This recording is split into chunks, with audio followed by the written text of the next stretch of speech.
On this episode of the Second Swing Thoughts podcast, we have two quick interviews for you today. We have Kate Smith-Stroh will be stopping in, and she talks about her rookie season on the LPGA Tour. She recently had a top 10 finish that we'll go over as well. And then also we check in with Tom Fisher at TPI on the new Titleist GT1 3Tour Fairway Wood that I personally am very fond of so far. So two quick interviews today. Awesome insight into both of those conversations. Stay tuned for a great episode here.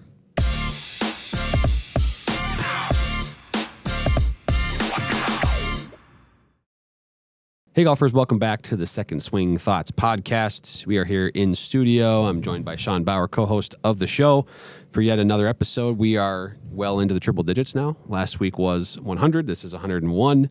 We've got a couple big tour events that we got to cover today. We also have a winner of our $100 giveaway from last episode. If you are joining for the first time or unfamiliar with what I'm talking about, last episode was number 100, so we did a $100 gift card giveaway. We asked viewers to comment what they would use the $100 for the credit, and we spit that into kind of a random winner generator, so to speak, and we have a winner here. So let's announce that first. Yeah, so we had over 80 submissions online, so thank you very much for everyone that submitted a guess, or a submission. A lot of cool, interesting stories. Obviously, we just picked one at random. There was nothing more to it, and our winner is Jim Isaacs 155. That is their Google account. So Jim, congratulations. He said that he would use the gift card to replace a driver for his dad, as he's using the OG Nike Sasquatch Sumo. He says his ears ring every time he plays with him. I think you and I can hear that driver just mentioning it. So congratulations to Jim, and thanks everyone for entering. It was a lot of fun. I like the please help LOL at the end of the comment there. So thank you to everybody for submitting your comments on that. Because of you watching and listening, we can continue to do the show here, and obviously maybe we'll do something for 125, 150, and so forth.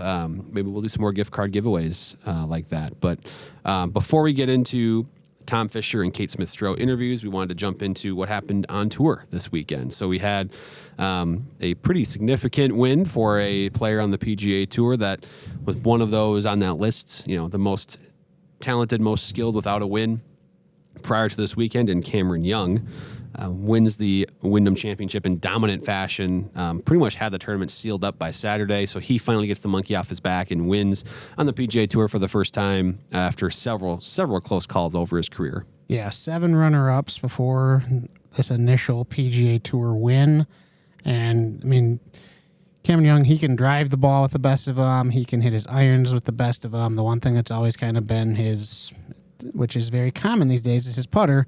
And, well, guess what? He's playing a Scotty Cameron, Phantom Tour 9.5, ended up leading the field in strokes gained putting.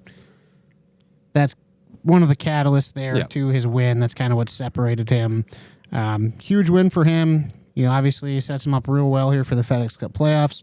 And then more importantly for him is that it's getting him into that Ryder Cup conversation. Of course, there's 6 auto spots. There's 6 captain's picks. He still has some ground to make up if he wants one of those automatic spots, but definitely putting himself into the conversation of a captain's pick, especially if he can play some good golf here down the final stretch of the season. I do think his style of play fits a lot with what Bethpage Black demands, where the Ryder Cup will be. But good for him to see, he had been, in terms of the putting, statistically was in the kind of 140s or 130s prior to this year. That's ticked up a lot lately, and of course was number 1 this week. So that's kind of the formula, right? If you strike the ball really well like he does, find that week there, you get hot on the greens, and typically you're going to contend, if not win the tournament. And he did so in commanding fashion at the Wyndham Championship. Yeah, and so let's take a look at his winning what's in the bag. Cameron Young, he's a Titleist player through and through. Starts it off with Titleist GT2 driver, 9-degree head, playing at the D1 setting. 3-wood, Titleist GT3. Interestingly, he's playing both, the Tenze 1K Pro Orange in his driver, the 1K White, and his 3-wood. Then you get to his hybrid, and he moves to a Fujikura Ventus Black Velocore, as he plays a Titleist GT2 at 21 degrees. Then his irons, T200, 4-iron, T100, 5-iron. Then he plays his own 631 CY prototype irons. Obviously based off a 620 MB, but just, built to his exact specifications. Wedges, SM10, wedge works 60 degree. That's actually bent up to 62. As we mentioned, the Scotty Cameron Phantom 9.5 Tour prototype, and then actually a interesting development for the golf ball that he played. Yeah, so he had been playing the left dot variety of the Pro V1. I don't believe that's, publicly available for just any golfer. I know they maybe did a limited release at one point, but now he went away from that and went to a Pro V1X prototype this week after doing some what sounds like extensive testing with the Titleist golf ball team up at their Massachusetts facility, and came away with this prototype, which my understanding is it's something that might just be for him at this point. It looked like there was an image I saw that had maybe 2 left dots next to the name Pro V1X on the golf ball. So maybe it's a variety that comes out at some point later, maybe not. But nonetheless, it clearly worked for Cam this week. And I think it's 1-0 in PGA Tour events. So that's a pretty good record. Yeah, it's a good stat to have. All right, well, we're going from a first-time PGA Tour winner to a first-time LPGA winner. And not just any LPGA Tour event, a major, the AIG Women's Open. Miyu Yamashita, 24-year-old, winning her first tournament. Jumped out to a good lead there on Friday. I think she went 68-65. Saturday kind of stumbled a little bit, let some golfers back into it. I think, Alim Kim was up there. She kind of struggled to start the round, but then it was Charlie Hall who was making a charge. And, of course, Charlie Hall from over in that area was kind of the favorite of the crowd. She got to within, I think she was like 5 under through 15 or so, got to within 1 of the lead. And then back-to-back bogeys kind of sunk her ship, and Yamashita was able to go on to claim her first tournament, and also, a big one at that. How about that? It's her 24th birthday, I believe, was on Saturday. Yeah. So she gets the birthday, she gets first LPGA win, first major win, all in one weekend. And I do think it's pretty impressive what she was able to do to build the lead in the first place, but then having not been in that spot before, to hold that lead and play steady golf the rest of the weekend while all these successful with huge resumes players take their shots, take their swings to chase the lead, and she's able to hold them off. That's really impressive. And another major win for Srixon. That just seems like what they do nowadays. Cleveland and Srixon. Yeah. They seem to notch win after win. Yeah, this is back-to-back LPGA majors that they have been in the winning bag. That's 3 majors total when you include the PGA Tour with JJ Spawn. And then if you factor in that Scotty Scheffler still has a Srixon club in his bag, that further validates what they're doing. Obviously, everyone knows about their irons, but Miyu's playing the Srixon ZXi driver. She actually goes back for her 3-wood and 5-wood. She's playing the Mark IIs and her hybrids. So her 22 and 25 degree hybrids are the Mark IIs. But then irons, ZXi 5, ZXi 7. She plays Cleveland RTZ and the RTZ Tour racks for her wedges. And the only non-Cleveland Srixon club in her bag is a Spider Tour X Black L-neck. So kind of that Scotty Scheffler putter build by Spider that we've, I think we had some built to Scotty specs here, and Yeah, we've done a video on it before, but it kind of shows that the Spider Tour look, it's a very popular one, both on the PGA Tour, LPGA Tour. It really, at high level golf, you see a lot of those types of putters in play. So not surprising that she had one in her bag. And again, we're bringing up Scheffler's name because he's clearly doing something right. He's got the Srixon utility irons in his bag, and he's also got a putter that is similar to what Yamashita had for the win across the pond. Yeah, so that's PGA Tour and LPGA. And then finally, new product coming out. Callaway coming out with a new wedge. Of course, last year they had their Opus wedges, which were kind of Roger Cleveland's, final wedge he built for them. Well, now they're going with the Opus SP, which stands for Spin Pocket. And just from hearing from Callaway, they usually go on 2-year product cycles with their wedges. But apparently this one was just making such a big difference that they wanted to rush it up a year. Yeah. So we'll see. Obviously, we'll get to test it here soon, but very sharp looking. Yeah. Callaway wedges always look good. That's never a concern with the Callaway wedges, at least the last several years, with Roger being over there. That hasn't been a concern. I don't expect it to change much now with him back at Cleveland, but nonetheless, this one looks sharp, clean. They have a bunch of grind and loft options. They have the new groove kind of face design where they're angled at 17 degrees. manufacturers play with that stuff all the time and angle them at different degrees. I've seen in the 20s before, so we'll see what that brings. But I'm very curious to test it out. We'll do that soon. Stay tuned to the channel. Yeah, and speaking of new products, the Titleist GT1 3Tour Fairway Wood is open for pre-sale now. It'll actually be at stores and available to hit in person there, but outside of fittings on Friday. So, and you got to go out to TPI and learn a little bit more about these. Yeah, I think this is going to be a big one for Titleist, and they're probably not anticipating it to be this huge product for them, and that it's still a little bit of a niche one with the GT1 3Tour. But nonetheless, I think a lot of golfers should consider it. When you come in and get fit for a Fairway Wood, that's one I would bring up. I was able to hit it, and it's awesome. So it's if you're okay with a little bit larger footprint, but you still want to kind of hit that low spin bomber type shot as a tee shot. That's kind of the use for me, and it's really good. So we talked to Tom about that here too, and it's fantastic.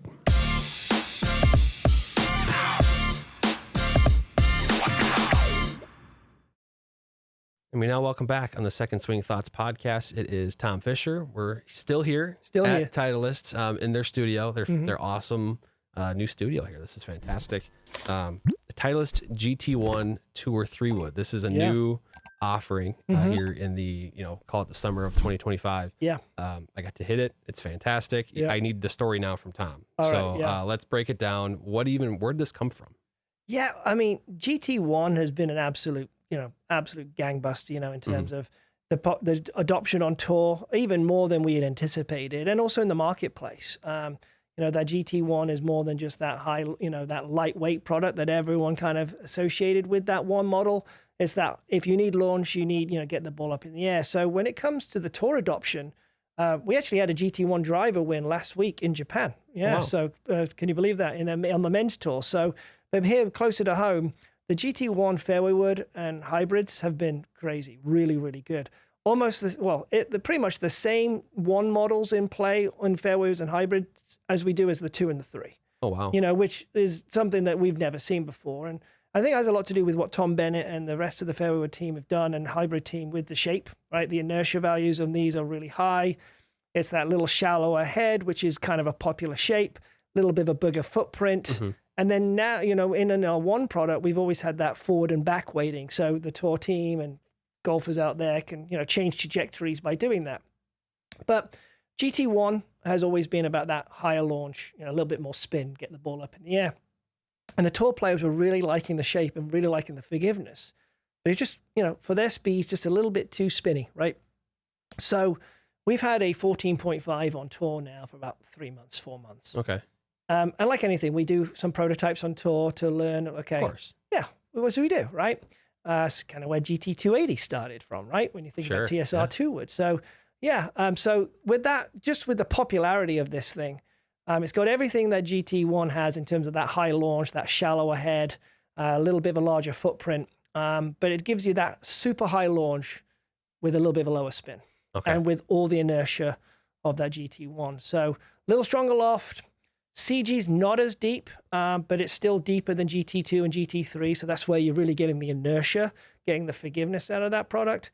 But you're getting that really low CG through that shallow head shape that's just kicking that ball up in the air with a little bit of a stronger loft, just giving you that flatter, more penetrating flight at the top of the flight. So it's almost like, there was almost an unanticipated kind of popularity of GT1 among the tour players, right? I know it's been very successful, the one series, so to speak, in past generations with, maybe the moderate swing speeds and stuff. But to see it kind of take off on tour was probably super surprising. And then you thought, well, there's probably more there. Yeah. And that's kind of where this sort of blossomed from, is kind of my understanding of the whole story. Yeah. We had tons in play at US Open, both contracted and non-contracted players. Yeah, because they see the shape, they see the performance, they see the flight. How forgiving it is. Yeah, it's just been really, really cool. Yeah, it's something that, we kind of weren't expecting, but were expecting, it caught us a little bit by surprise, just how much they gravitated to it. But again, high lofted fairway woods have been a thing, right? Tour players have noticed like how high they need to hit this golf ball to, with how hard these greens are. Look at the 9 woods in play at US Open.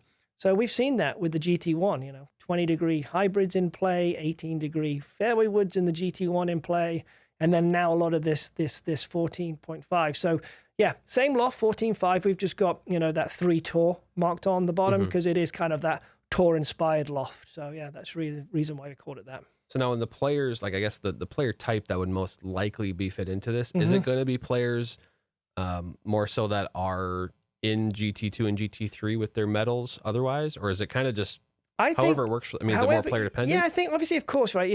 I think people who have maybe moved into GT2, GT3, and just maybe want a little bit more forgiveness, but looking for a bit more launch, little height, and a friendlier look at a dress because of that little bit of a larger footprint, shallower head, feel like they can really launch it from the turf. Then this one would be absolutely perfect for them. And even maybe that GT1 player that's got the 15-degree right now and is looking for, hey, I could do with another 10 yards on this thing. Yeah. And the same type of performance. Yeah, they should go and try this one too. Yeah, because I really like is the weighting the same as the other GT1 in terms of the amount of weight? Yeah, flat weights are the same. So the flat weights in GT2 and GT1 driver are the same flat weights that will be in GT1 and GT2 fairway. So no change. Okay. One thing we have done is, so in the fairway is 11 and a 3 gram. What we've done with this model though is we've put the 11 in the tour head, we put the 11 forward. Okay. So the heavier weight is in the forward position. In our 15, 18, 21, and so on, the heavyweight's in the back because, we wanted to get launch for that player and get a bit more spin. With this player, we think they're buying this one because they want launch, but they want to keep that spin kind of under control because they probably maybe swing a little faster. So heavyweights forward to just keep that spin down a little bit. And of course, you got the SureFit hosel. So there's all the, there's still a ton of adjustability here in what is it does combine a lot of the best kind of multiple worlds here. Larger footprint, a little bit shallower, but still there's that low spin capability here. It's going to be a really big winner, I think. I think this could be the perfect mix of kind of properties for a lot of players that are going to be getting fit. Yeah, you saw the performance. We have a lot of players here are playing it already as well. Really excited to bring this to market. Yeah, so yeah, I'm sure the second swing fitters are really going to enjoy have this as their, as an option for them in their fairway fittings. Yeah, I think, viewers and listeners, go get fit or at least try it out. I think it was maybe something that wasn't on your radar, but it should be if you're getting fit for a fairway medal here. So go get fit, schedule that fitting, and bring up the GT1 Tour to your fitter. And it might just be the right one for you. So, so Tom, thank you for giving us the breakdown here. Appreciate it. Thanks, Drew.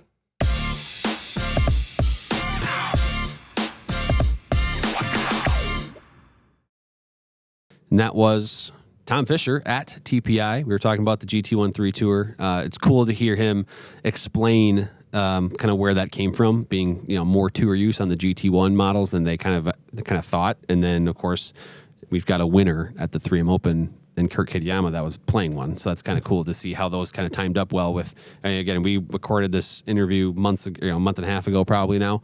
And it validated itself at the right time for us. Yeah, Kurt going with the GT1 3Tour and then also going with the GT1 7 Wood. Yeah. So pretty cool combination there. Yeah, and then now we got Kate Smith-Stroh. She stopped by she stopped by our stores / office here in Twin Cities for a couple fittings with Larry Bobka, which she talks about during this conversation. And then also we just chatted with her about her rookie season, how that's going, what she's learned from it. Really good stuff from Kate.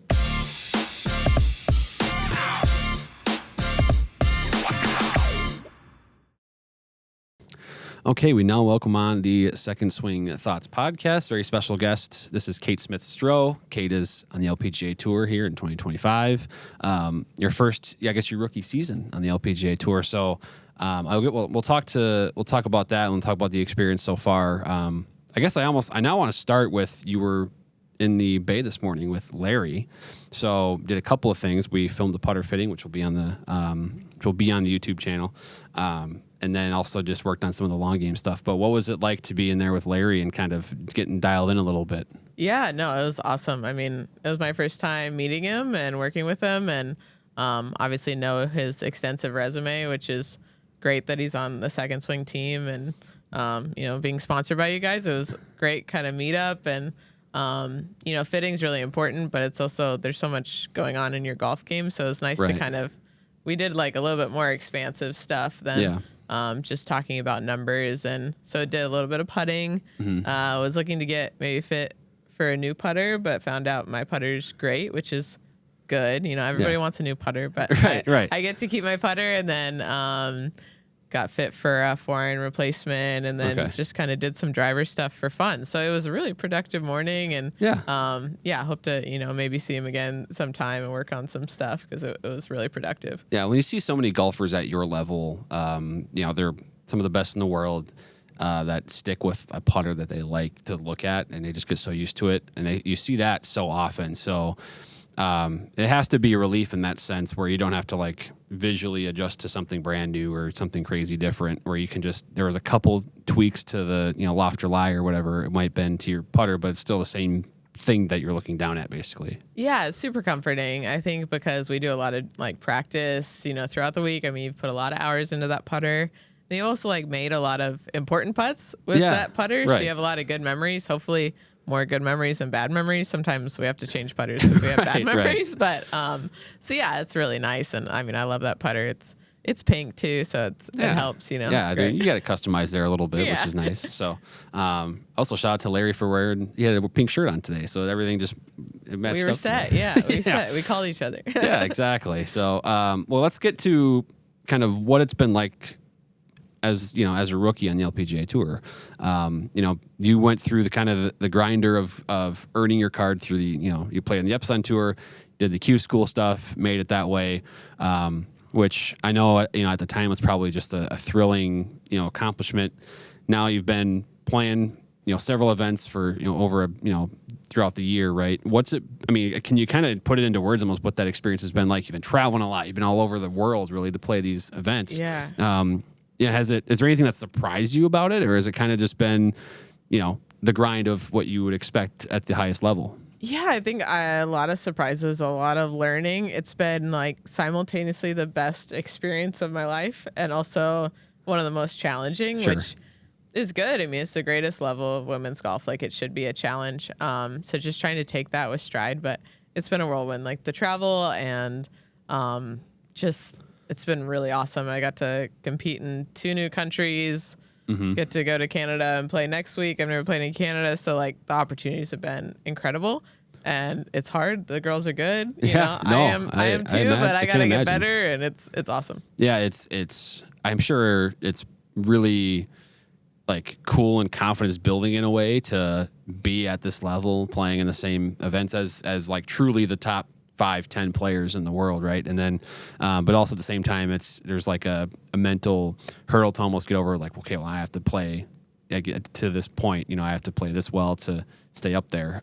Which kind of leads me to the next question I had, which is the top 10 finish that you and a teammate had in the team event recently. So talk to me about that, who the teammate was, and kind of how the dynamic went that week. Because that was, I believe, it was like a 4-ball and then foursomes back and forth. Is that what the format was? Yeah. Alternate shot 2 of the days in best ball. The other 2 days, I was with Kristen Gilman, who's a really close friend.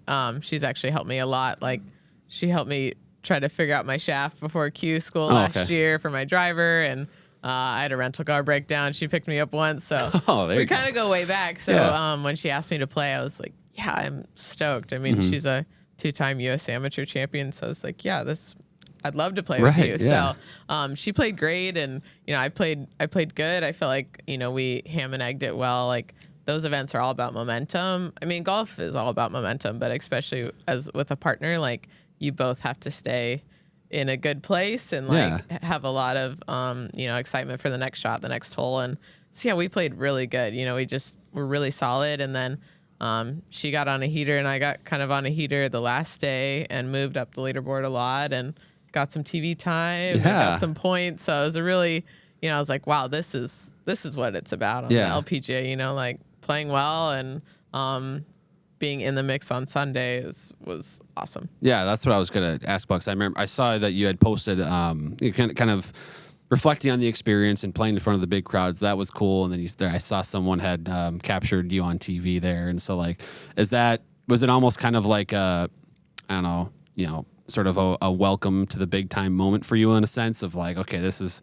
like you just mentioned, this is kind of what it's about, you know, playing in front of the crowds, being, getting the TV time. That's probably maybe another level of a brand new experience, versus the events that you've played prior, I guess, at this point. Yeah, it's a lot of pinch me moments, and that was kind of like, a big step. The day before, actually, I got on the airtime on Sunday, but on Saturday, 18's a par 3. It's kind of an island green. We were playing alternate shot, and I hit in the water.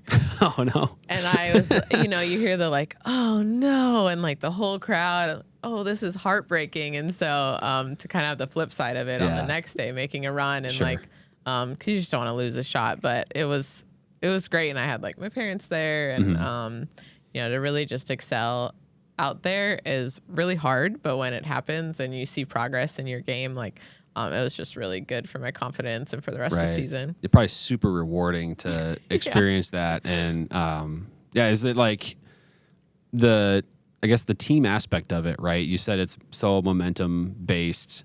Is there how between you and Kristen, like is there a camaraderie level or like a, communication level between you guys between the 2 days, or is it more so like you guys are in your own little worlds trying to stay focused like you would in any other event? Yeah, it's a little bit of both. The first layup I hit for alternate shot, I hit a poor layup, and I called her in after that, and I said, like, just tell me what to hit next time, because we're all, when you're playing par 5s, you're balancing risk reward, and like you're taking on the consequences, but now your partner is. So she just said like no sorries at the beginning of the week. Like our caddies are having a good time, like working together some. And my sponsor's actually Wiley Wallaby, so she was the licorice. So the last day she was making birdies, and I was like, okay, every time you make a birdie, I'll give you more licorice. Oh, so we were like kind of bribing each other.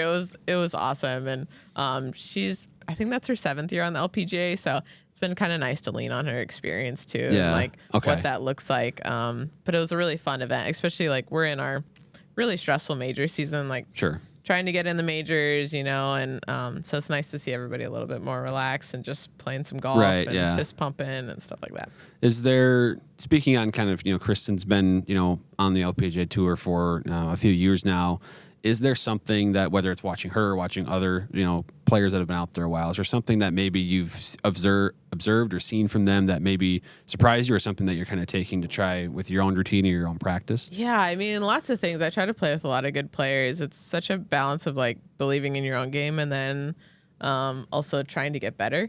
I think like handling missed cuts and like major season is the biggest thing I noticed from other players. Like I felt like a lot of pressure, like trying to make the cuts to get the points, to get in that next tournament.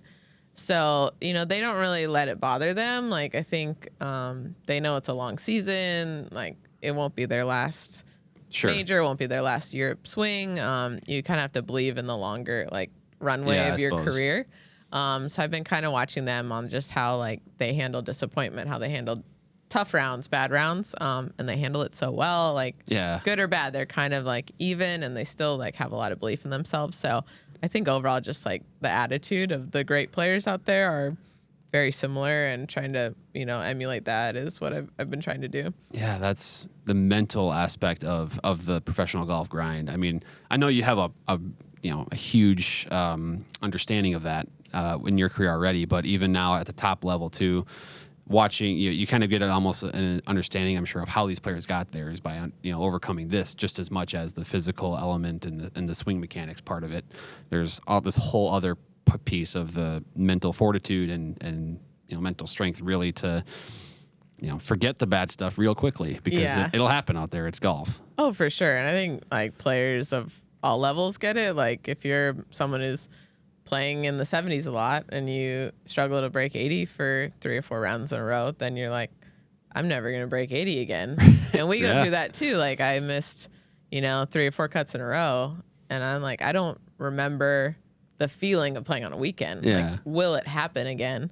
So you get a lot of those fears and doubts that you just have to like fight and be like, no, like I am good enough. I belong out here. You have to really like pound that into your head and be like, I am good. I will play on Sunday.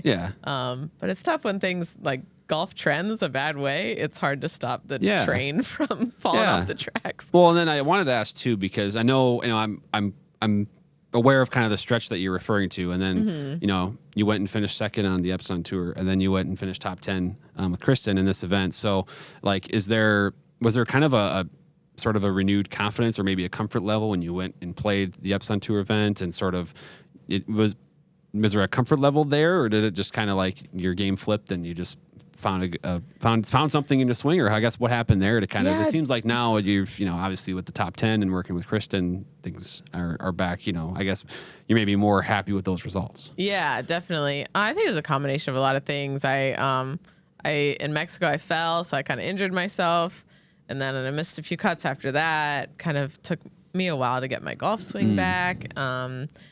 And yeah, I just got in a really tough place. And then I kind of thought I was a lock for the KPMG, the major.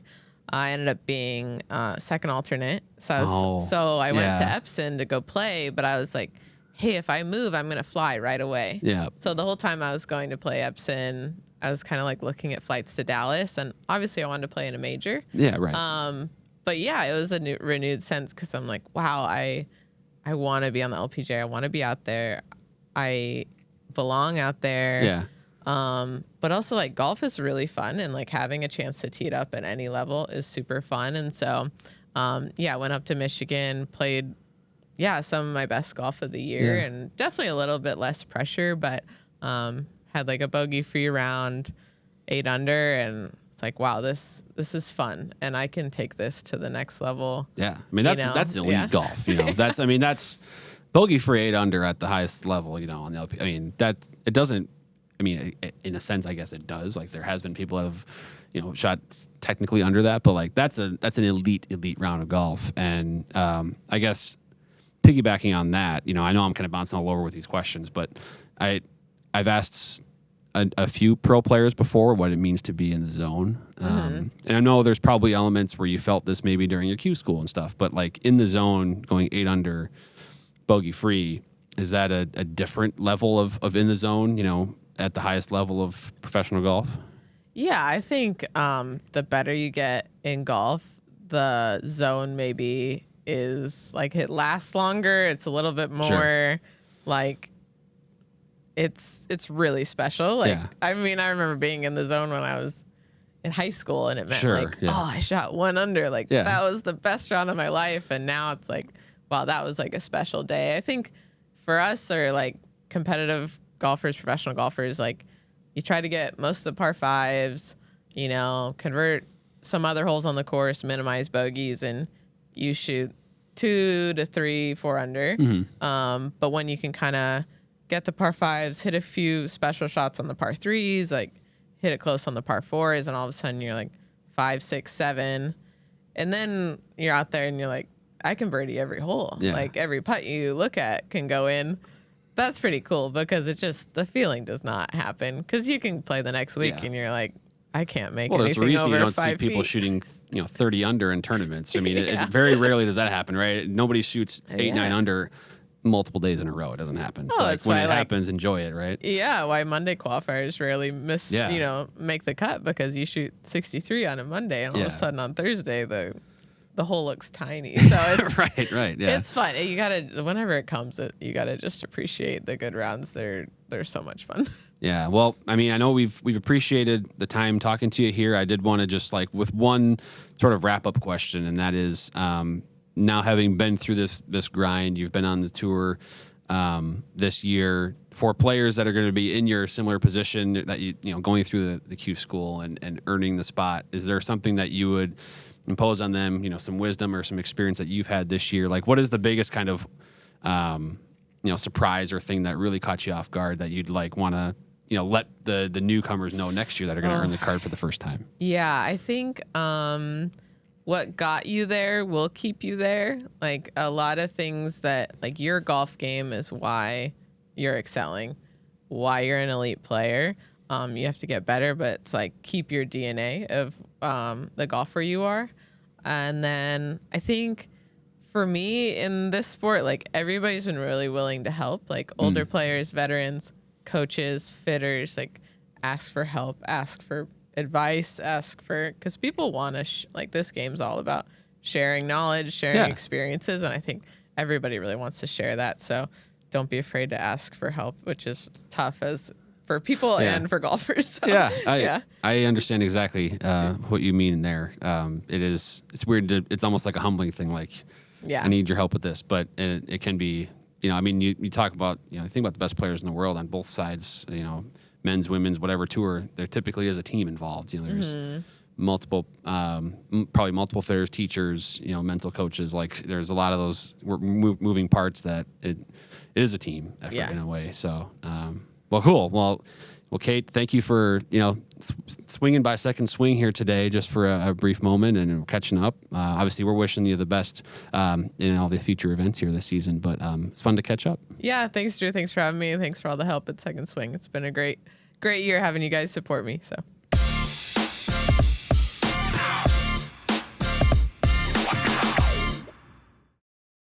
And that was Kate Smith-Stroh, LPGA Tour rookie this year, Second Swing ambassador, talking about her experience so far on tour.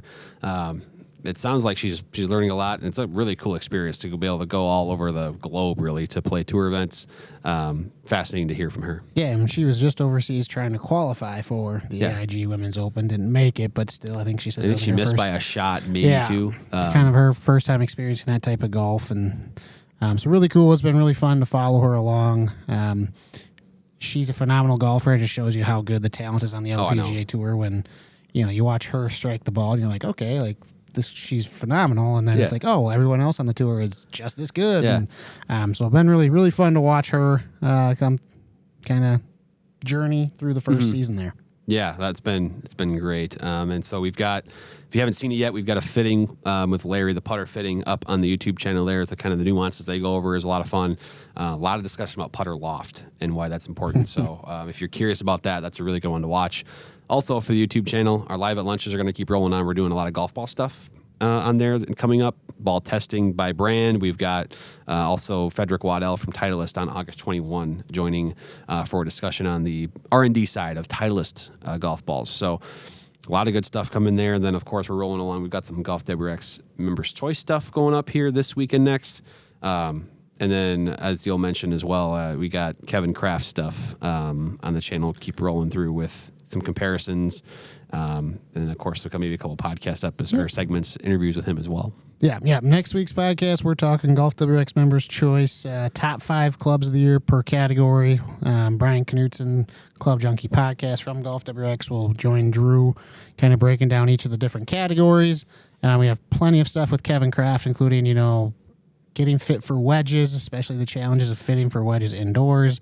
We'll take a look at Kevin's What's in the Bag coming up. Yeah. So lots of good stuff there. And then on the Second Swing side, make sure you check it out. We have our clearance event going on. It's one of our big sales of the year.